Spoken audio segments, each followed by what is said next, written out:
Welcome, everybody. Thank you so much for being today, and thank you so much for being online also. So I'm Juliette, I'm from the French mission in Vienna, and I'm very pleased to be moderating this first segment on the links between corruption and the environment. So first of all, I will present my panelists today. We have, starting from the right, Graham Hopwood, who is Executive Director of the Institute for Public Policy Research in Namibia. Welcome, Graham. I also want to introduce Caroline Genin. Caroline is a public prosecutor. She's Deputy Head of Office of Economic and Financial Law at the French Ministry of Justice. Then we have Elisabeth Hart. Elisabeth is Chief of Party Targeting Natural Resource Corruption from WWF-US and also representing the Countering Environmental Corruption Practitioners Forum. And to my right, Lisa Hartevelt, Director of External Relations of the Wildlife Justice Commission. And Lisa is also Chair of the UNCAC Coalition Working Group on Environmental Crime and Corruption. Before starting our conversation, I would like to give a brief introduction to provide some context to our discussion. Mario said it also, but crimes that affect the environment are a serious and growing threat to the environment, to the biodiversity, and to the public health. They also jeopardize international peace and security as they are often linked to other forms of serious crime. In just a few years, crimes that affect the environment have become one of the most lucrative criminal activities in the world. It is estimated to generate between 110 and 281 billion USD per year. These crimes include many forms of crimes. We have illegal trade in wildlife, illegal logging, activities affecting endangered marine wildlife, including illegal fishing, illegal dumping and trade in hazardous and toxic wastes and substances, illegal exploitation and trade of minerals. All these criminal activities can be facilitated by corruption. However, corruption in the environmental sector also undermines solutions designed to protect our environment. It perpetuates environmental harm, encompassing negative repercussions beyond criminal activities. So, before I will ask the first questions, I'd like to congratulate everyone, because over the past 5 years, we actually have made significant progress towards a consensual UN definition and collective recognition of the seriousness of environmental crime. This progress has been made thanks by the efforts of the UNODC, with which France has a joint action plan to strengthening its long-term partnership in the fight against this phenomenon. With this in mind, and before I give the floor to the first panelist, I would like to introduce the Dr. Tanya Wyatt, and I'm so sorry because I can't see the screen, so I can't see Tanya, and I just forget it, but I'm just going to give the floor to her. Good morning, Tanya. Tanya is a leader researcher of the Research and Trend Analysis branch from the UNODC, and she is joining online.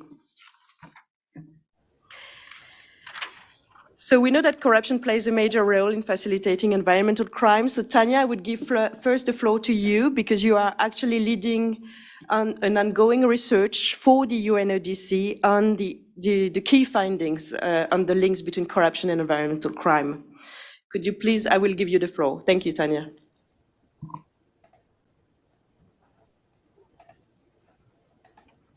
Yes, good morning, everyone in the room. Thank you so much for having me. And yes, I'm so happy to be starting off this incredible mega event day that Maria and colleagues at UNODC have been working on for months. So thank you. As it's already been mentioned, crimes that affect the environment are contributing to the triple planetary crises of climate change, biodiversity loss, and pollution. While there is no agreed upon definition of crimes that affect the environment, common understanding of such offenses often include, which Juliette already mentioned, around illegal deforestation and illegal logging, wildlife crime and trafficking, illegal fishing, illegal mining, waste crime and trafficking, criminalized pollution, and illegal land grabbing, which my fellow panelist, Liz Hart, will speak about shortly. And that's just a small list of offenses. There could be other things that we considered within that as well. The drivers for committing crimes that affect the environment at first may seem straightforward. The money is the motivation behind these crimes. While that is true for many of these crimes, it is also the case that elements of crimes that affect the environment stem from a complex array of cultural, economic, and social motivations that differ from place to place and along the stages of the differing supply chains of this really complex array of crimes that I listed. And that means that a one-size-fits-all approach will not be successful in preventing, deterring, and/or disrupting crimes that affect the environment. And then add on to that a layer of corruption. Corruption, too, has no agreed-upon definition, but the Convention Against Corruption details a number of acts largely recognized as corrupt: bribery, embezzlement, trading influence, abuse of functions, and so forth. A growing body of research finds that crimes that affect the environment would not be possible without public and private corrupt actors facilitating illegal activity during each stage of the trafficking of the different environmental commodities, and at the various stages of the criminal justice system, too. Corruption not only plays a role in the enforcement of environmental and trade legislation, but as the U4 Anti-Corruption Resource Center has found in its research on wildlife trafficking, corruption can also feature in the drafting of the very legislation that governs these issues. Similar to crimes that affect the environment, the drivers of corruption are complex, an interplay of cultural, economic, and social influences on individuals and groups. As such, strategies to tackle both crimes that affect the environment and corruption, and the intersection between the two, must be context-specific, as colleagues throughout this event will no doubt highlight. That brings me to the current research of UNODC's Research and Trend Analysis branch that Juliette mentioned. I'm the lead researcher on the first ever forthcoming global analysis on crimes that affect the environment that is collating in one publication the state of knowledge as to the nature and scope of illegal deforestation and illegal logging, illegal fishing, illegal mining, criminal marine pollution, and waste crime and trafficking. For each of these crimes, we explore the role of corruption among many other aspects, such as the actors, the modus operandi, the supply chain dynamics, and the vulnerabilities. We also have a section in the global analysis specifically focused on the big picture of corruption as a universal facilitator of these crimes. The methodology used for this dedicated section on corruption consisted of a literature review of the growing research that I mentioned earlier, and it also consists of a content analysis of 17 corruption risk assessments supported by UNODC's Corruption and Economic Branch and our global program on crimes that affect the environment. Now, the participants of that were the environmental law enforcement and regulatory agencies of a variety of UN member states.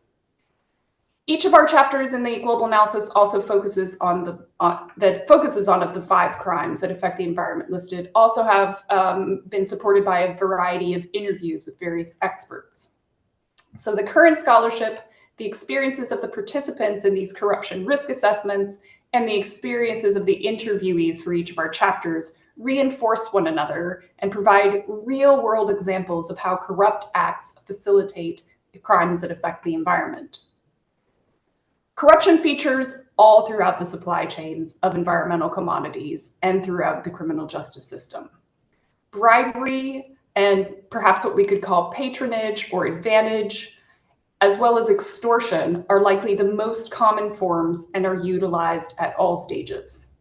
That means in the planning of the crime, its commission, including collecting or capturing the environmental commodity, through the transportation to processing and storage, through advertising and sales. Combining all of these data and taking a bird's eye view, there seem to be 9 points where corruption takes place. And these types of corrupt acts may happen multiple times during the journey of the environmental commodity. And this is most evident in the first point at the top of the picture about permits and licenses, which may be required multiple times and are frequently at risk of corruption. Some concrete examples from our data include bribery to omit verification of a precondition for granting permits. So if someone wants to go in and log, and there's a bribery in that particular instant where no previous experience is needed, or a particular kind of license they don't have, but they bribe someone so that they're granted the permit anyway. And we see that as well, that bribery at that permit and license stage, as I said, is very common, and nearly every participant that we've spoken to points to this as being a real vulnerability spot. One of the other main spots for vulnerability is around procurement, where bribery and influence of officials at all stages has been shared with us. Or there could be a bias in the processes to favor certain suppliers over others. There's been examples of officers colluding to profit from tenders, so being part of the procurement process themselves. We were also told about officers sharing confidential information with suppliers so that they have a competitive advantage. Then within the procurement also, accepting of goods of lesser quality, so manipulating the kind of the monetary aspect of procurement. So procurement is, again, one of the key kinds of points where we see corruption taking place. Perhaps another interesting one that is not talked about so much is around human resources and capital, that staff can be vulnerable to being colluded or abetting different acts. Abusive administrative processes, so hiring, deployments, promotions, appointments, committees, all of this is manipulated to where people who are involved in the corrupt networks stay in particular places where they can most profit. There's also a fair amount of data that was shared with us around land governance, over harvesting by operators, operating outside of agreed areas, harvesting unauthorized species or unauthorized minerals, taking more than was allowed. And again, this is all supported by bribery in various forms. The resource management, so after the commodity, the environmental or natural resource has been taken, officials being bribed to enter false or manipulated data. So it looks like an area, for instance, can be continually logged when it already has been logged. Monitoring and control reporting processes, we've been told also here about observers on fishing vessels, for instance, being bribed to tell a different story than to what they've actually observed. And then we also see trade enforcement as being another way that bribery and influence has been used, turning a blind eye to illegal activity, bribery of customs and border agents, as we would suspect, bribery of grading products more in better ways than they should have been. And then the criminal justice process, again, subject to all of these vulnerabilities around bribery and conspiring, collusion as well. Finance in all of this being also subject to the same kinds of pressures.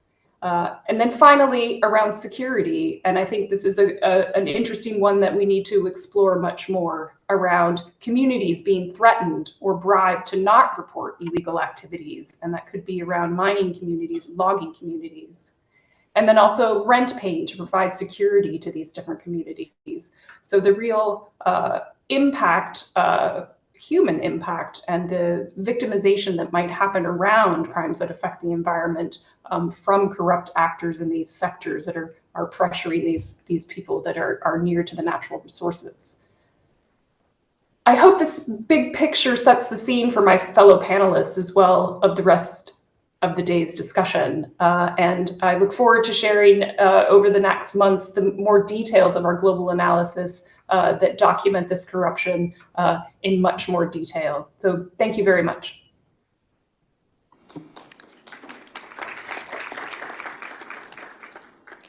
Thank you very much, Tanya, for highlighting those points. We can't see them now, but the points where corruption works as a facilitator to crimes that affect the environment.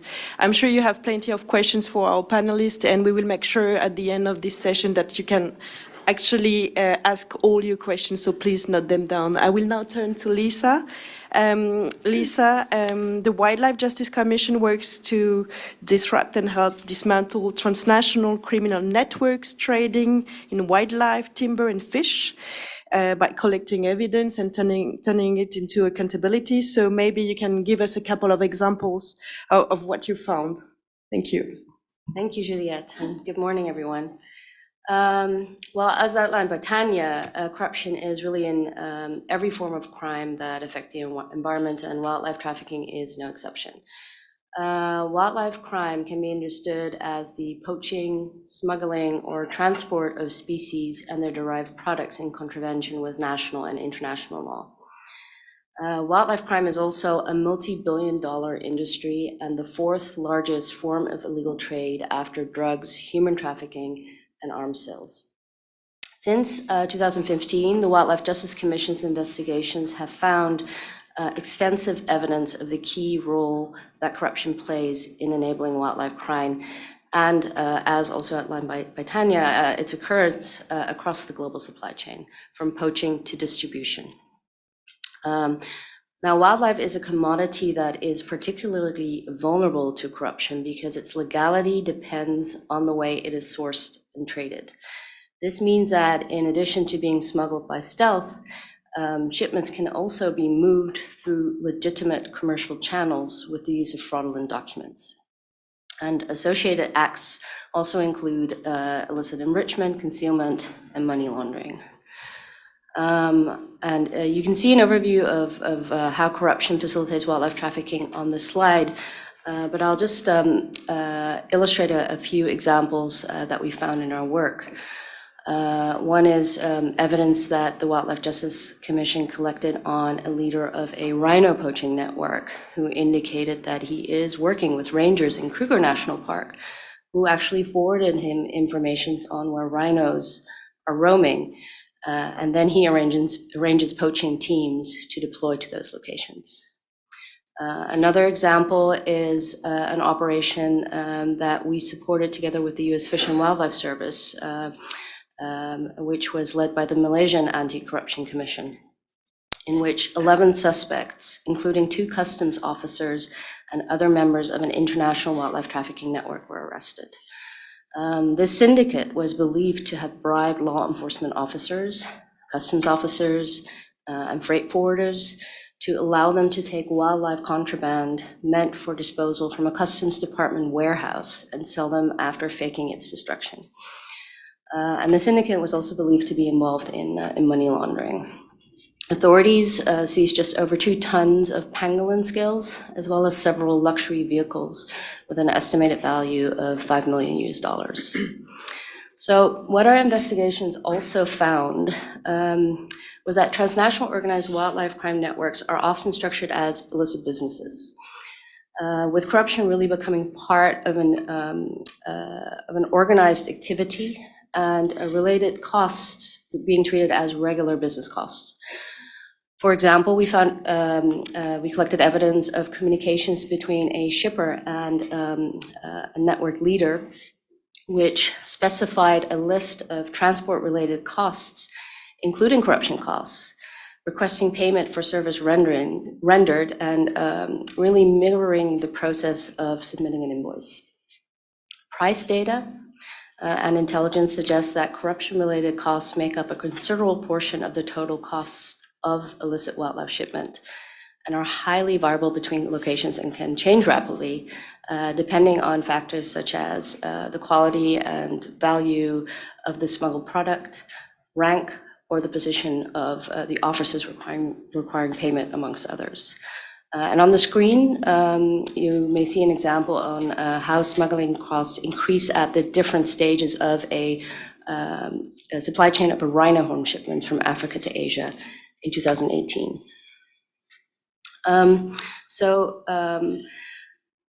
Just some concluding remarks to this answer to your question, Juliette.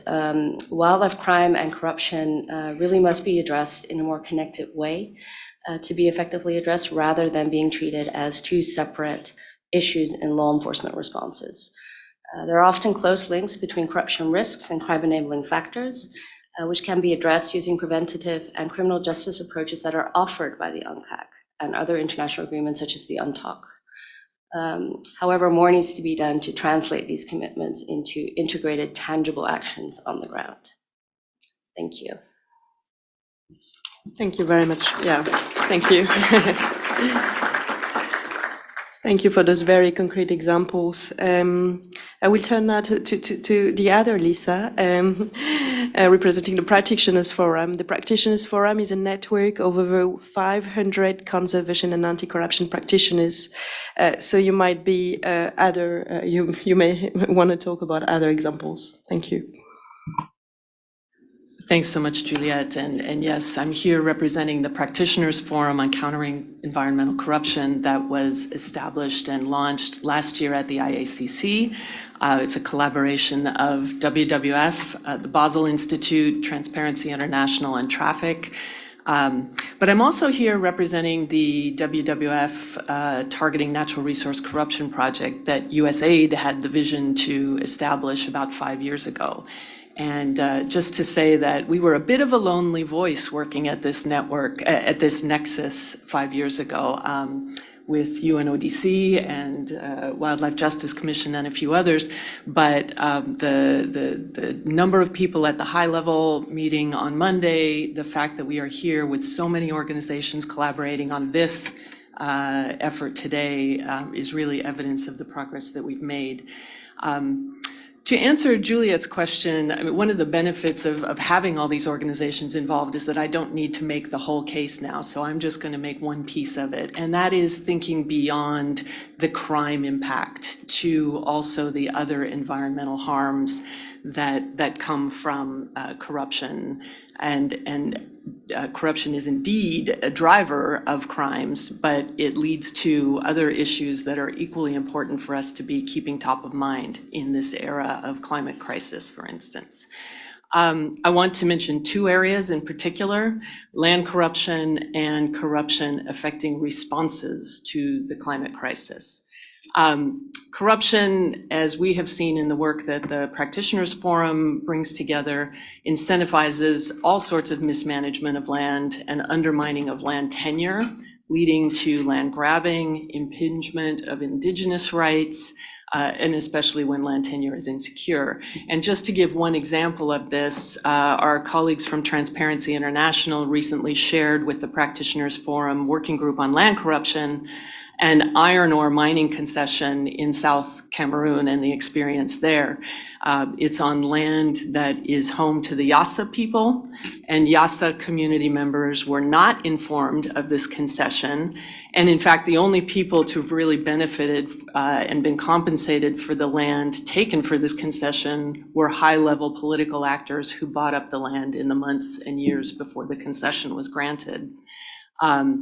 One of the reasons why this becomes so complicated is because Yassa community members don't have formal title to the land. So the situation becomes even more difficult to protect the rights of those people and use of the land. In this case, there's some good news. There was a major success in that the illegal land deeds were canceled by the Ministry of State Property fairly recently. In response to the scandal, but one of the signals that raises for us is the need for civil society to be able to really work and identify these issues and raise them. And this is a case of good news because crimes were addressed, but in many land deals, excuse me, that are facilitated by corruption at the policy capture level, as Tanya mentioned earlier, it's a little bit more difficult, and we can effectively see products coming from nature actually being legalized that shouldn't be because of those deals at the beginning.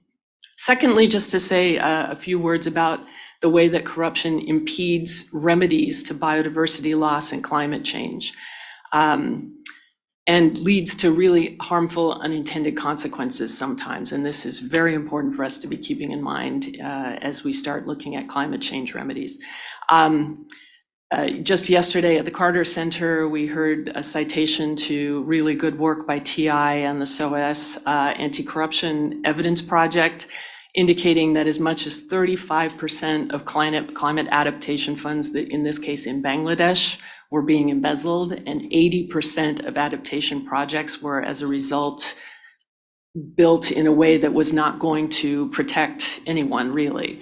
Corruption and mitigation efforts like REDD+ have been broadly documented, and the carbon offset market just creates more incentives in this area. Money is coming in, as was highlighted yesterday by some of the colleagues at the Carter Center, and this just raises the stakes for corruption to lead to really problematic outcomes. And the impacts are, yes, in terms of the environment, but they're also having an impact in terms of human rights violations. Global Witness reported to us last year that 177 environmental defenders were killed globally last year.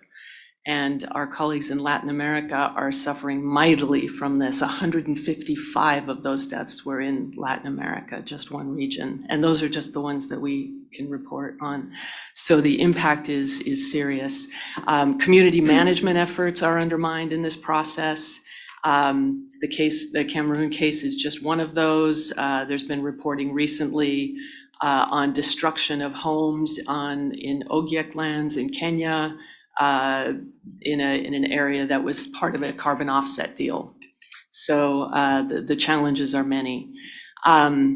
I think really the key point is that practitioners are seeing the threats to the environment and people coming from many different directions related to corruption. So as we build out this area, yes, there's a focus on crime, but we need to really be aware of the broader impacts. And I can respond to kind of some of the how-to in a little bit later, but thanks very much.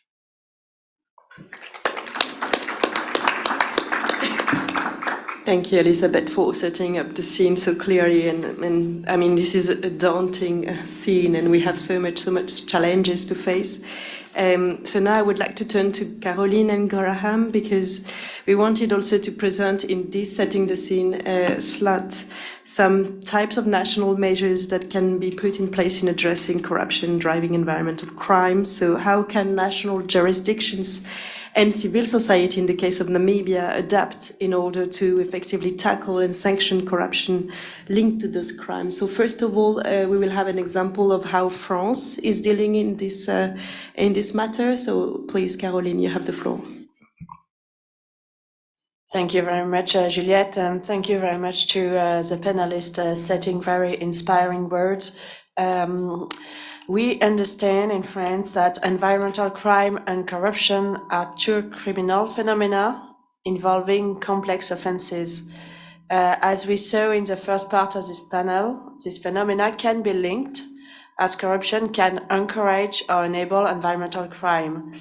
To enhance the effectiveness of its efforts and combat this type of behavior, France has reformed and specialized its jurisdictions to fight both corruption and environmental crimes.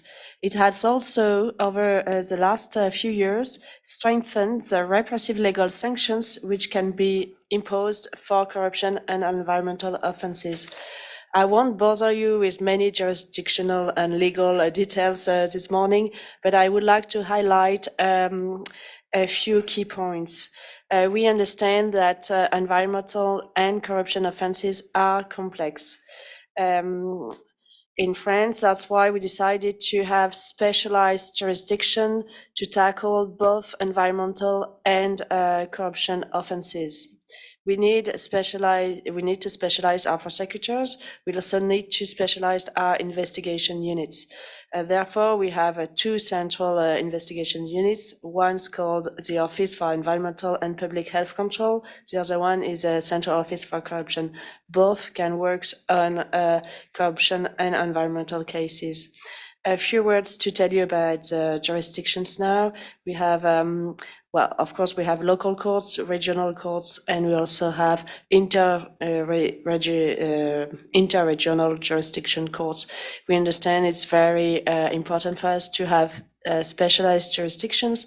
We also have, as you know, France also have territories overseas. That's why we have special jurisdictions, CoSP jurisdictions, which are specialized in the pollution of ocean. Just maybe a few words to tell you now that what about the case the French justice is dealing with.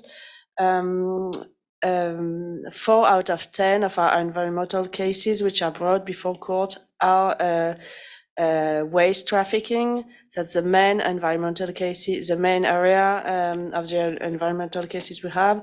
And 1 out of 10 environmental cases concern pollution of air and water.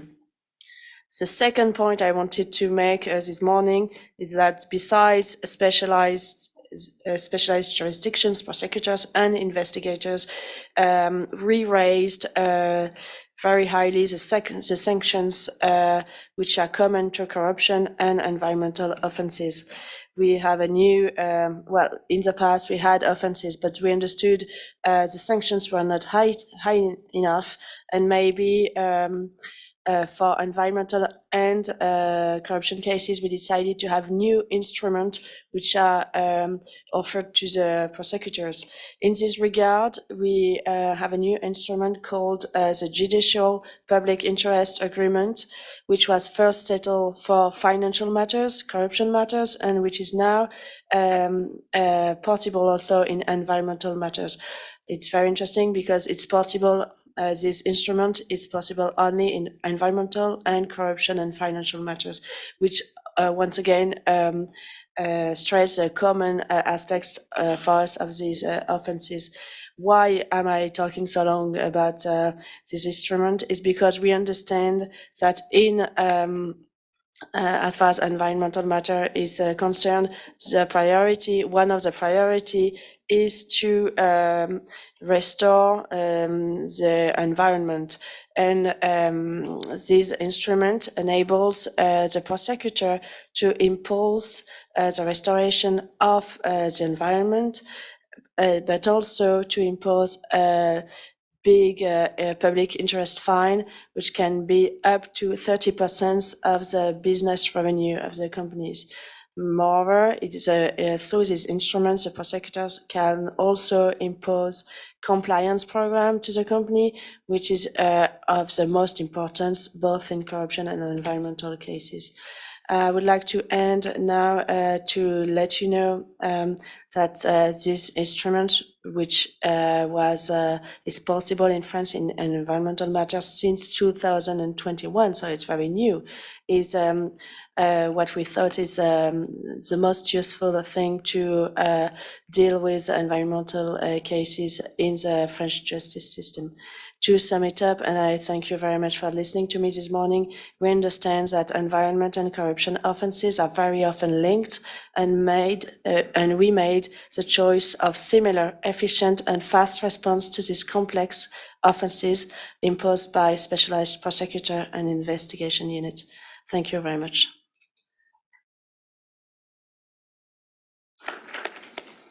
Thank you, Caroline. And now we'll give the floor to Graham to provide examples of how the civil society responds on these challenges in Namibia. Thank you, Graham.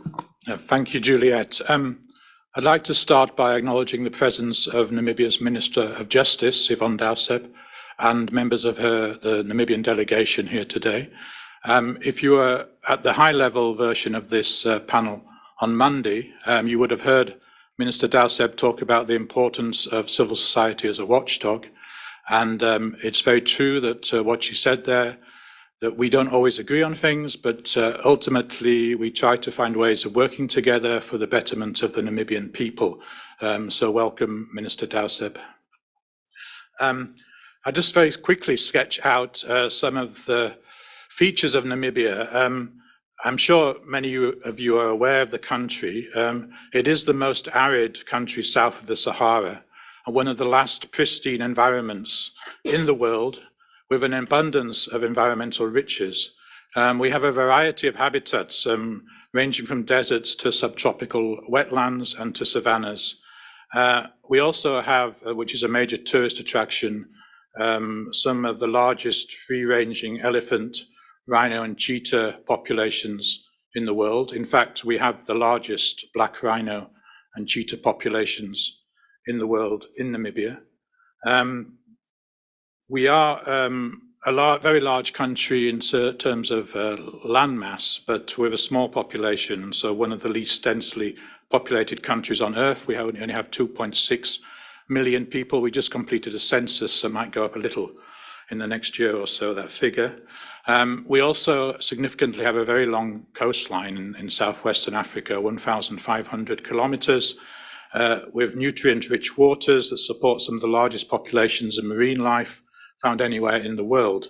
So you can imagine that in this very rich but fragile environment, environmental crime and corruption can have an absolutely devastating effect if it's allowed to take hold in the country.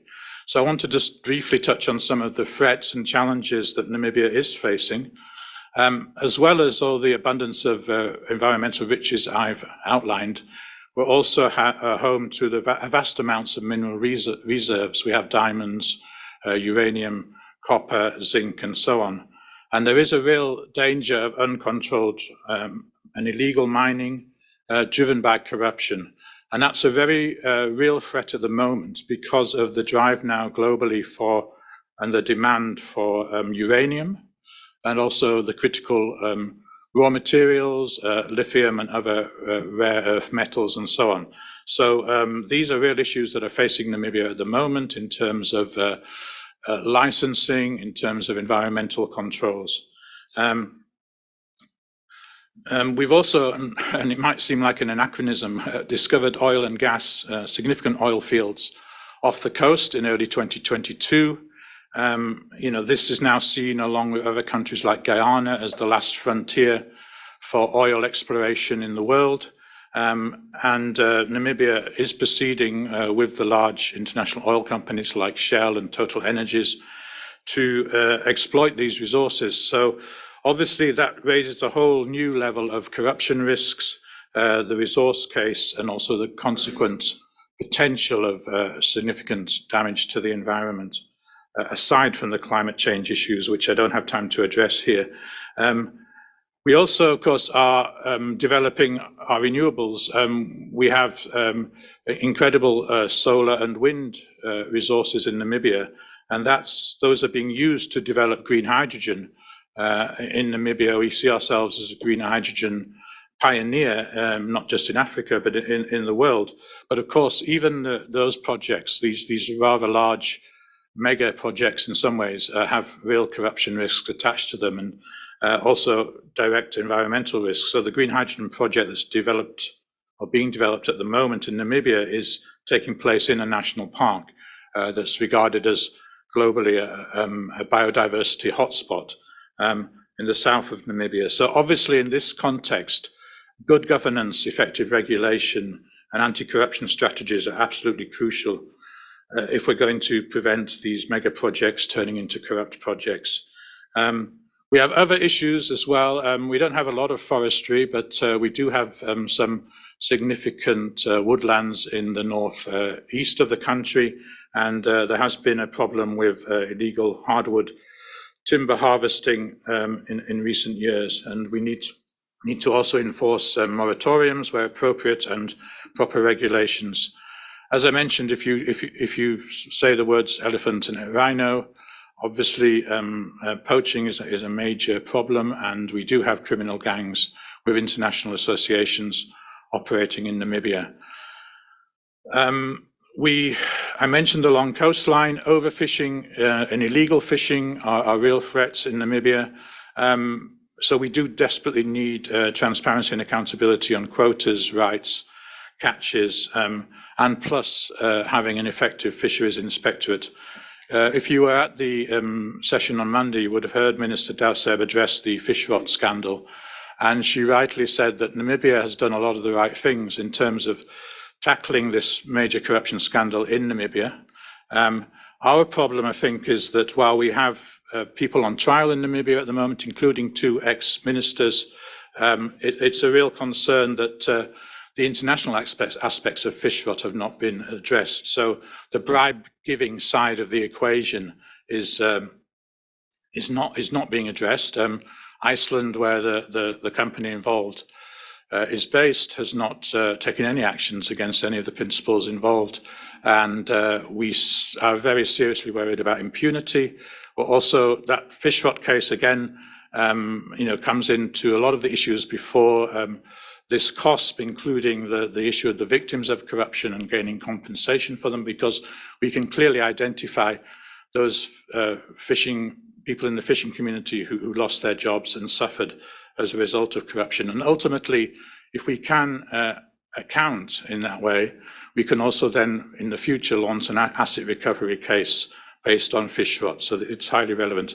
I want to conclude by making some practical suggestions around what civil society can do using a couple of Namibian examples. So civic monitoring is something that's been mentioned a number of times, in the various CoSP side events and in the plenary, and it's really important. And I think I can give an example in Namibia. We need to be looking a lot more at environmental impact assessments. All companies that undertake new projects have to conduct environmental impact assessments, but the Environmental Management Act in Namibia does have some deficiencies, and monitoring and intervention by civil society is crucial.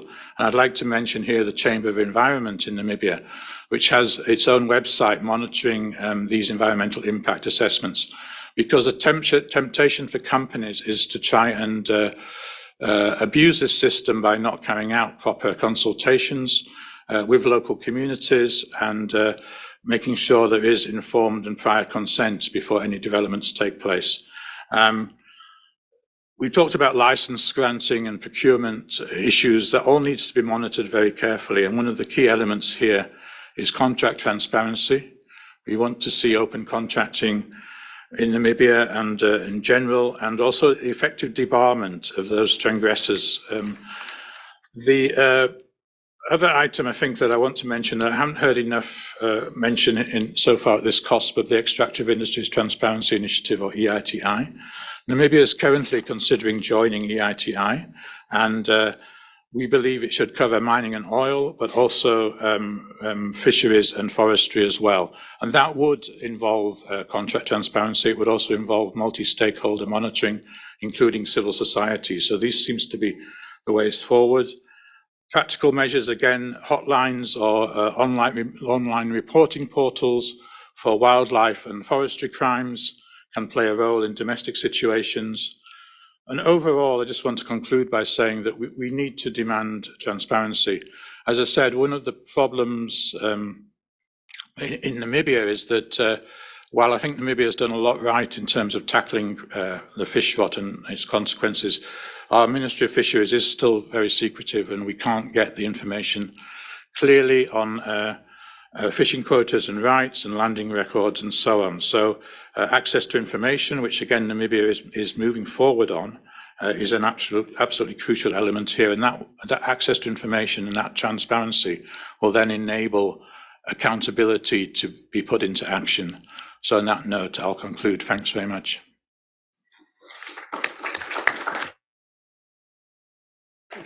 Thank you very much, Graham. I have 3 more questions, and I will ask my panelists please to be short, because I really would like to address questions, and I see we have many questions in the chat already. National authorities, and Caroline pointed out, this is very new, and now we have to face new issues. The UNODC is providing tools to help authorities to struggle to tackle these issues. I'd like to give the floor to Tanya. If you're still online, please, could you give us insight about the tools that UNODC is providing? Thank you. Yeah, thank you. Just very quickly, if I could mention 2 of many tools that UNODC provide. I mentioned earlier the corruption risk assessments. So our corruption and economic branch producing and supporting member states to assess corruption within their natural resource sector. And that part of UNODC produces practical guides on conducting these assessments. And launching at this event, you'll hear about the Rooting Out Corruption, an introduction to addressing corruption fueling forest loss. So a publication aiming to provide an overview on why and how corruption fuels loss. We've been talking about this for a long time, this link, and so this is a great publication and practical guide. The second thing I'll just quickly mention is in the research and trend analysis branch. So this week, UNODC at the UNCAC is presenting its statistical framework to measure corruption. This framework developed in consultation with more than 200 national experts, anti-corruption agencies, national statistical offices, and academic experts. It gives a tool to detect the presence, measure the magnitude, and monitor trends of the different forms of corruption. The framework provides a list of indicators as well as guidance on how to analyze these indicators together and how to collect all the data that's needed. I encourage you to reach out to Dr. Angela May. I believe she's in the audience there because she is the chief of the Research and Trend Analysis branch, and she has been leading on this framework. Thank you. Thank you, Tanya. As a conclusion, and before giving you the floor, I'd like to ask Lisa and Liz two important things. First of all, for the Practitioners Forum, you talked a lot about the challenges that we face, and I'd like to ask you, what are the main gaps that we have, that you have identified, and then we will see how we can face them. Thanks. Thanks so much. I'll be very brief. I think these follow very much from what I was just saying. Do more to reduce corruption in land use and to formalize and protect land rights. And I don't need to spend a lot of time on this because Transparency International actually made an excellent submission to the CoSP. So I refer you to that submission from Transparency and from the International Land Coalition. Protecting human rights defenders and environmental defenders is critical. I don't think I need to say a lot more about that, but it's an area where all of us have a common interest, whether we're environmentalists, human rights advocates, anti-corruption advocates. Also, shining a greater spotlight on the risks of corruption in climate adaptation and mitigation funds. That's becoming such a huge area. And importantly, start to talk about this in the international fora that are dealing with climate and environment. We are doing well in the anti-corruption community. I'm not sure we're doing as well in the conservation community, and I sit in both at the moment. I do want to mention global commitment to financial transparency. Graham made the case for it, that there are consumer countries, there are bribe givers. We need to know who the beneficial owners of those entities are, who's benefiting from this. Overall, just to say, in the environment space, I think there's really need to ensure that the anti-corruption narrative doesn't only talk about fighting crime. There's a number of other harms, as I've said, that are coming out of that are the result of corruption in this space. So let's keep the governance and accountability message strong. That is the business also of UNCAC, prevention, not just crime fighting. So let's not stop the crime fighting, but let's make sure that the narrative covers both. Thanks. Thank you, and I'll add on a couple of recommendations that have been developed by the UNCAC Coalition's Working Group on Environmental Crime and Corruption, which we chair as Wildlife Justice Commission. This working group consists of 180 civil society organizations from across the globe, and basically the focus of our work is more at the policy level. So the UNCAC being the only international binding treaty on corruption, it is one of the best tools we have to fight corruption, enabling crimes that affect the environment, but also its impacts, as outlined by Liz just now. For the CoSP, the working group identified 5 key areas that for state parties that should be prioritized during this CoSP. They were presented in an open letter to state parties, which called for very strong commitments to be made, and which was signed by 301 civil society organizations and individuals from 99 countries, demonstrating strong civil society support across the globe on the need for such actions to be implemented. And I'd also like to thank everyone in the audience from civil society, I see a number of you here today that signed that letter. So I'll briefly summarize, and I think we actually do have copies of that letter out there at the UNCAC Coalition stand if you would like to have a copy, available in 3 languages. Firstly, accountability: strengthen and more effectively implement anti-corruption and anti-money laundering and environmental protection laws across the value chain in the environmental sector, and hold those accountable that are responsible for perpetuating environmental crimes and corruption. Secondly, strengthening transparency, integrity, and accountability for awarding and granting and managing contracts, concessions, permits, and licenses in the natural resource sector. Create public central beneficial ownership registers, which include adequate, accurate, and up-to-date data that is freely accessible and can be used by relevant stakeholders, as well as accountability frameworks. And linking into what Liz just said, enabling a safe and enabling environment for civil society organizations and other actors to expose environmental crime and corruption, such as whistleblowers, environment and human rights defenders, consistent with Article 13 of the UNCAC. And measures should also be put in place to routinely monitor threats facing civil society. Good governance is an important topic for this COP where it comes to environmental crime and corruption, and anti-corruption measures to achieve climate mitigation and biodiversity conservation goals, and in the proper management and the use of climate funds and other financial mechanisms to protect the environment and biological diversity. And then lastly, already touched upon by Liz, but promoting greater coordination and cooperation is also really important, not just among different organizations that assist with the implementation of the UNCAC, but also between relevant international fora and implementing agencies in order to maximize the impact in tackling corruption, facilitating environmental crime, as well as to enhance the understanding of how to address it. Thank you very much. Try to be quick. And you did it great. Thank you so much. Now I would like to turn to the audience. We already have questions in the chat, but I would like really to give you the opportunity to take the floor. Please, Minister.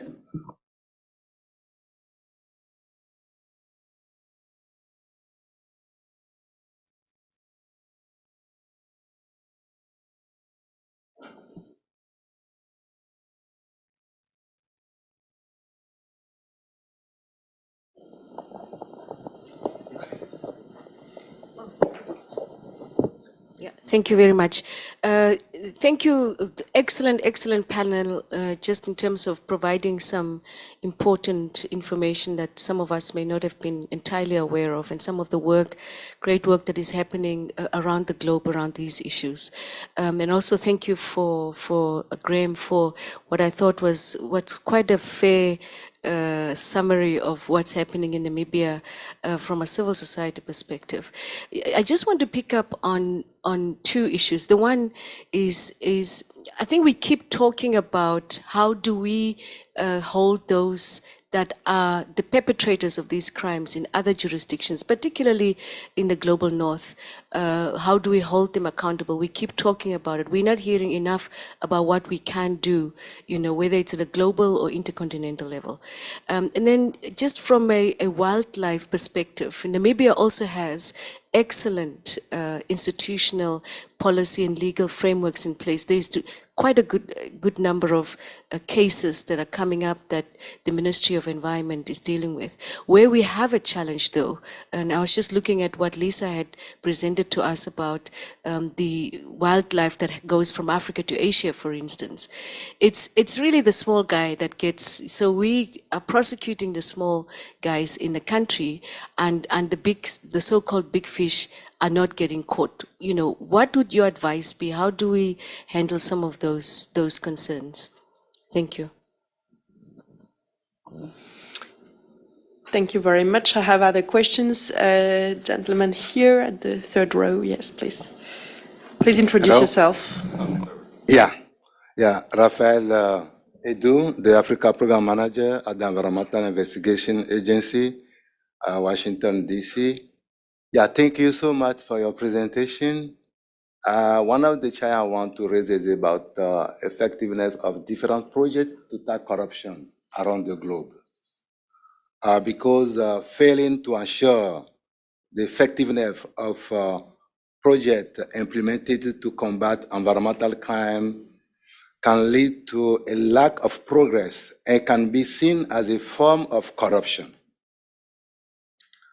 It is essential to avoid situations where projects are implemented for an extended period without significant improvement in the life of people affected by environmental crimes. By enhancing coordination between government agencies, civil society, project manager, we can ensure that projects are targeted toward addressing the specific issue faced by communities, and that clear line of responsibility and accountability are established, and regular monitoring and evaluation of project progress will allow for necessary adjustment to be made, ensuring that the desired outcome are achieved and that the life of those impacted by environmental crime are positively affected. That's one of the key questions we need to look at when we are fighting against corruption. Thank you. Thank you. I have two other questions, and then I have to give time to the panelists to answer. Thank you.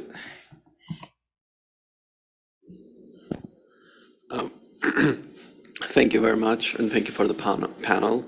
And I have a question about what are the steps that we could take for to ensure that COP29 country who will be hosting will be ensuring the same rights and following the same guidelines as there will be the host country for COP29.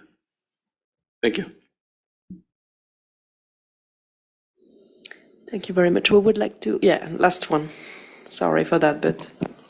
Thank you very much. My name is Lukman Adefolahon from Nigeria.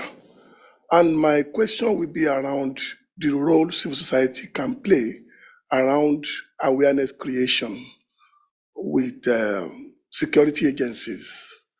If you look at the volume of pangolin scales being moved between the ECOWAS sub-region to Asia, hardly in Nigeria, a custom officer or a police officer will see a pangolin scale and identify it.